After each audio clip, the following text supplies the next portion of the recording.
नमस्ते मुलांनो. अभ्यास करताय ना? करायलाच पाहिजे. मागच्या व्हिडिओमध्ये आपण पाव याचे दशांश अपूर्णांकामध्ये रूपांतर कसे करायचे हे शिकलेलो आहोत. आता आपण अर्धा, पाऊण, सव्वा या सर्वांचे दशांश अपूर्णांकात रूपांतर कसे करायचे ते आपण पाहणार आहोत आता. तर सर्वप्रथम आपण घेऊया अर्धा.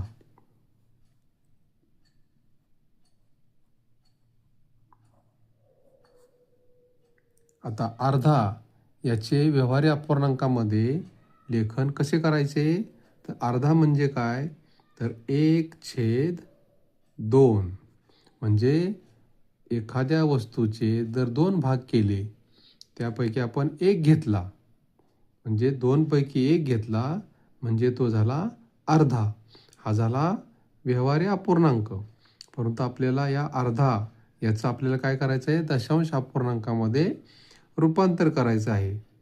तर आता दशांश अपूर्णांकामध्ये रूपांतर करण्यासाठी आपल्याला छेदामध्ये 10, 100 किंवा 1000 असं संख्या आपल्याला छेदामध्ये पाहिजे आहेत. मग आता छेदामध्ये 2ला कुठल्या संख्येनं गुणल्यावर 10 येईल? तर 2ला जर आपण 5नं गुणलं तर काय येईल? 10 येईल. म्हणजे 2×5 काय झाले? 10 झाले. म्हणजे छेदामध्ये 10 आले म्हणजे तो झाला दशांश अपूर्णांक. आता नुसतं छेदामध्ये 2ला आपण 5नं गुणून चालणार आहे का? तर नाही. तर आपल्याला अंशामध्ये सुद्धा 5नं गुणावं लागेल. म्हणजे ज्या संख्येनं आपण छेदामध्ये गुणणार आहोत त्या संख्येनं अंशामध्ये सुद्धा गुणायचं आहे. म्हणून आता खाली 5 2 10 झाले, वरती 5 1 5 झाले. म्हणजे हा आता अपूर्णांक काय झाला? 5/10. आता याचं दशांश अपूर्णांकामध्ये रूपांतर कसं करायचं हे आपण अगोदर शिकलेलं आहोत. आता छेदामध्ये 10 आहे. इथं पूर्णांक कोणताही नाही आहे. पूर्णांक कोणताही नाही म्हणून आपण काय करतो? 0 लिहितो आणि शून्याच्या पुढं दशांश चिन्ह देतो आणि छेदामध्ये 10 आहे म्हणून आपल्याला दशांश चिन्हाच्या उजव्या बाजूला फक्त एक अंक पाहिजे, तो वरती आहे, तो म्हणजे आहे 5. म्हणजे अर्धा याचं दशांश अपूर्णांकामध्ये रूपांतर काय झालं? 0.5. आता यानंतर आपण बघूया पाऊण.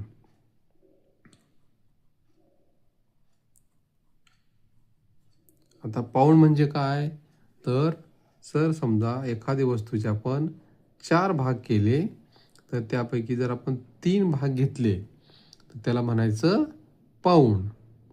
आता पाऊण म्हणजे काय? 3/4. आता याचं आपल्याला काय करायचं आहे? दशांश अपूर्णांकामध्ये रूपांतर करायचं आहे. आता यासाठी आपल्याला छेदामध्ये 10 किंवा 100 किंवा 1000 असं छेदामध्ये आपल्याला आणलं पाहिजे. आता 4ला कुठल्या संख्येनं गुणल्यावर छेदामध्ये 10 येईल? तर 4ला 2नं गुणला आपण तर काय होईल? 4 2 8, 4 त्रिके 12, 4 चौक 16. म्हणजे 4ला 2 3 4नं गुणून 10 येत नाहीये. म्हणून आपण काय करूया? 10च्या ऐवजी 100 घेण्याचा प्रयत्न करूया. मग आता 4ला कुठल्या संख्येनं गुणल्यावर 100 येईल? तर 4ला आपण 25नं गुणल्यावर 100 येईल. म्हणजे काय होईल बघा? 25 चौक 100. मग आता खाली जर आपण 25नं गुणलेलं आहे म्हणून वरती पण आपल्याला काय करायचं आहे? 25नं गुणायचं आहे अंशामध्ये. म्हणजे 3 गुणिले 25. आता 25 गुणिले 3 किती झाले? 25 त्रिक 75 आणि खाली काय आहे? 25 चौक 100. आता आपल्याला काय झालं? छेदामध्ये 100 मिळालेले आहेत. आता छेदामध्ये जर 100 असेल तर आपल्याला या अपूर्णांकाचं दशांश अपूर्णांकामध्ये रूपांतर कसं करायचं हे आपण शिकलेलो आहोत. तर छेदामध्ये 100 आहे. इथं कुठलाही पूर्णांक अगोदर दिलेला नाही आहे.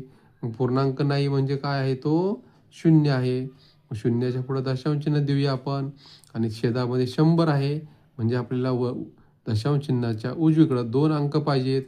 ते वरती आहेत का? तर आहेत. म्हणजे ते आहेत 75. म्हणजे पाऊण याचं दशांश अपूर्णांकामध्ये रूपांतर केल्यावर उत्तर काय आलं आपल्याला 0.75. याच्यानंतर आता आपण बघूया सव्वा. आता आपण सव्वा याचं दशांश अपूर्णांकामध्ये रूपांतर करणार आहोत. आता सव्वा म्हणजे काय बघा, 1 पूर्ण आणि 1/4 म्हणजे 1 आणि पाव. आता हा 1 आहे तसाच ठेवायचा आहे. आता 1/4चं म्हणजे पावचं दशांश अपूर्णांकामध्ये रूपांतर कसं करायचं आपण शिकलेलो आहोत. तर 4ला आपण काय करूया, 25नं गुणूया. 25नं का गुणायचं, तर खाली छेदामध्ये आपल्याला 100 यायला पाहिजे म्हणून. आणि मग वरती अंशामध्ये सुद्धा आपण काय करूया, 1ला 25नं गुणूया. मग काय होईल बघा, हा 1 तसाच राहील, हा 1 तसाच राहिला आणि 25 एक्के 25 आणि छेदामध्ये 25 चोक 100 बरोबर काय होईल बघा, हा 1 तसाच ठेवूया. म्हणजे हा 1 आता छेदामध्ये 100 आहे म्हणजे आपल्याला अपूर्णांक मिळालेला आहे की जो छेदामध्ये 100 आहे. आता इकडं पूर्णांक काय आहे, 1 आहे. हा 1 तसाच ठेवला.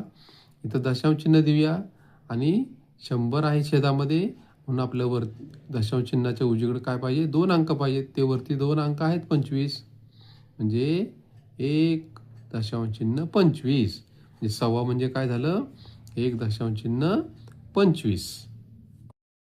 आता आपण दीड याचं दशांश अपूर्णांकामध्ये कसं रूपांतर करायचं ते बघूया.